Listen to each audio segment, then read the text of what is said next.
So I got 250 miles on this Trek Top Fuel 5, and I'm going to do a little review on this bike and tell you a little bit about it. That it's, as I have it set up, it's about 34 and a half pounds. So it's not light.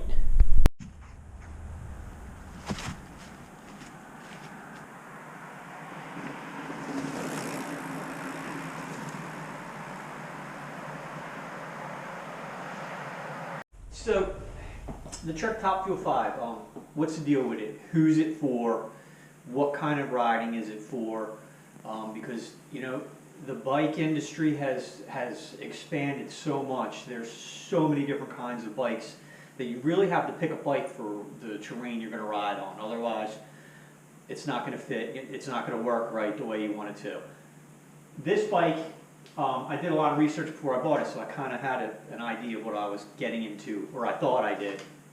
And I wanted a bike that was a pedaler. I wanted an efficient bike, and that's what the Top Fuel is. Now, the Top Fuel used to be Trek's race bike back in the day, and it's kind of morphed over time, and it's not a race bike anymore. It's a little heavy. They do make carbon fiber versions of it that are lighter, but it's still kept its I guess roots where it's an efficient pedaler, and it really is.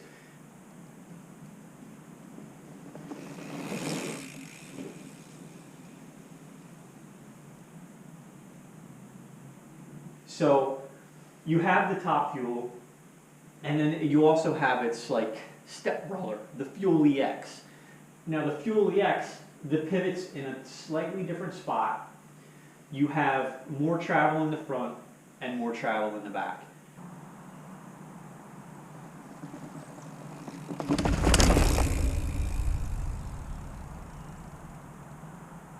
This bike has 120 mil front and rear. The EX has 130 in the front, or 140 in the front and 130 in the back. So 10 millimeters more in the back, 20 more in the front. 20 millimeters is just a little over, I guess, 3/4 of an inch.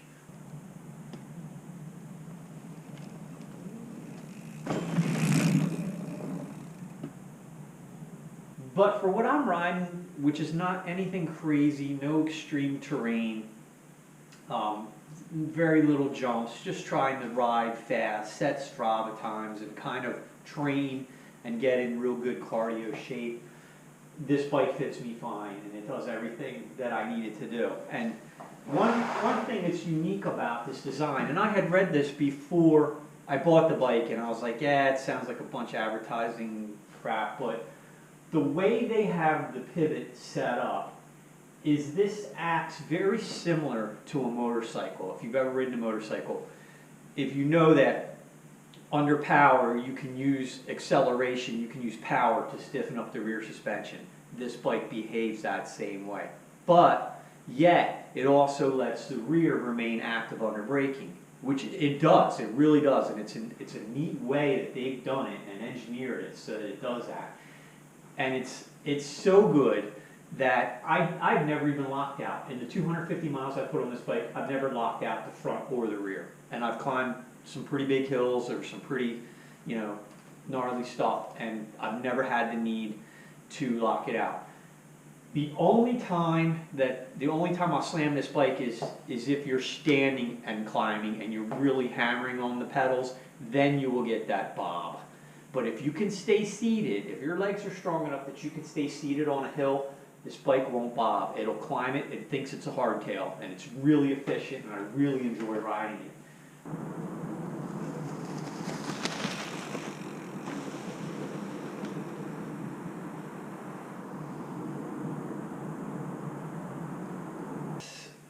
I had to put a little bit of custom touches on it. You see in my other video, I changed the tires. I didn't need real aggressive knobs. I wanted something that was faster rolling, so I wanted the XR2s. The knobs are a lot smaller, it's more efficient. I had to put fenders on the bike. This tire was throwing so much sand and stuff in my face. Once I put the fender on it, no more issues with the sand in my face, in my eyes, in my mouth, and everywhere else. I just today added one in the back. it does tend to throw stuff up on your back, in the back of your helmet and stuff, but I was just trying to mainly keep it away from the linkage. So, I mean, these things weigh nothing. They go on with zip ties, so.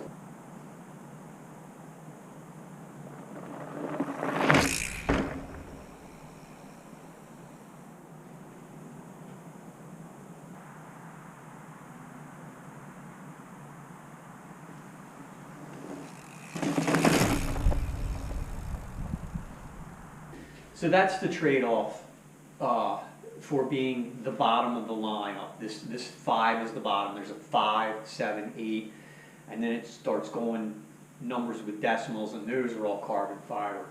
So having the entry level here, and you're looking at about anywhere from, I'd say, 2350 to 2650, 27 out the door, depending on your area and your bike shop once you pay taxes and all that stuff. But it's heavy. That's the downside. The shifting, the gearing, everything, the brakes is fine. Works perfectly well. I'm sure there's better brakes. I'm completely happy with these. So it's 34.6 pounds the way I have it set up here. And yeah, that's heavy in the bike world, especially like race bike world. That's heavy. But for recreational riding and training, you're not really going to notice it. The bike's geared so stinking low that, you know, you will start spinning tires before you run out of gears if you're in a climb.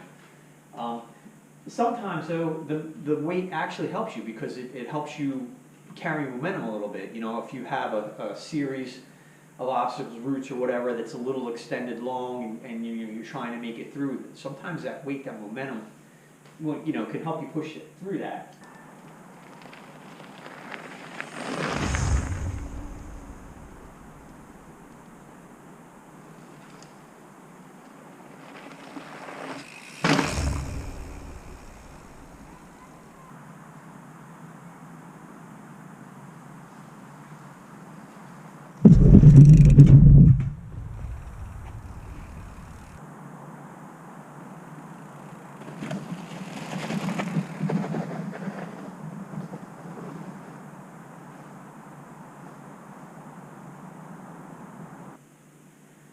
You know, I like the bike. I'm really happy with the bike, and I'm glad I bought this bike. I was worried about so many things. I was worried about, you know, the handlebars, how far I was going to be bent over, if my hands were going to go numb, if my butt was going to go numb on these seats, you know, because they're so thin. There's not much padding to it.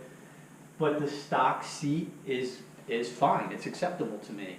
The stock hand grips are fine. I don't have any issues with my fingers going numb, and I've had those issues in the past, so completely happy. Dad.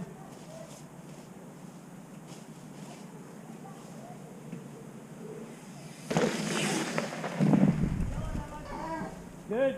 Was that good? You cleared it good. Did I overshoot that? A little bit, but I'll still take it. that's up. Nah. You need to go really fast.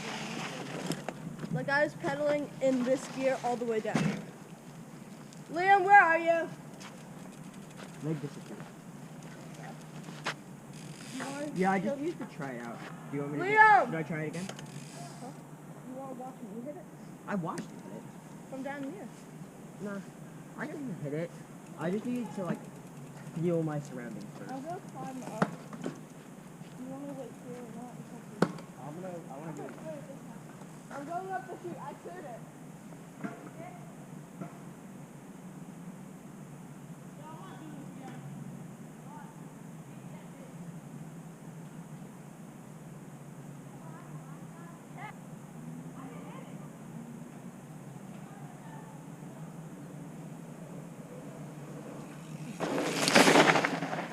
I don't have anything in this. They make this section here where you can put like I guess a flat kit or a banana or whatever. I don't have anything in there yet. I haven't had the need to put anything in there.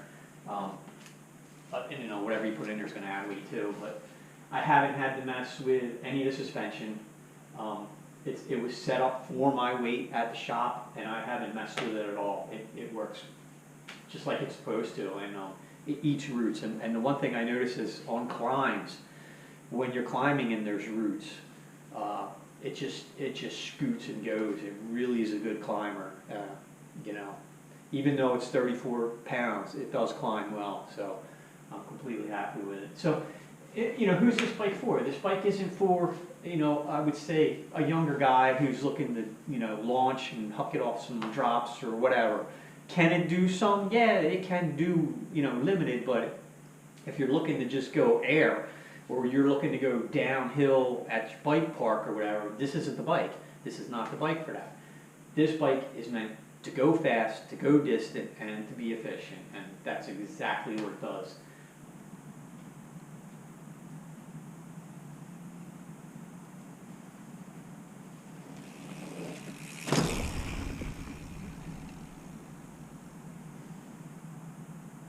So how I have it set up, and I'm roughly 155, 160 with gear.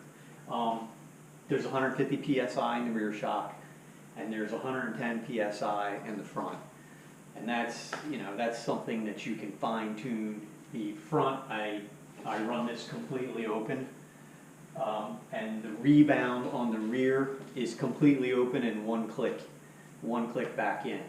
So the rebound's almost completely full.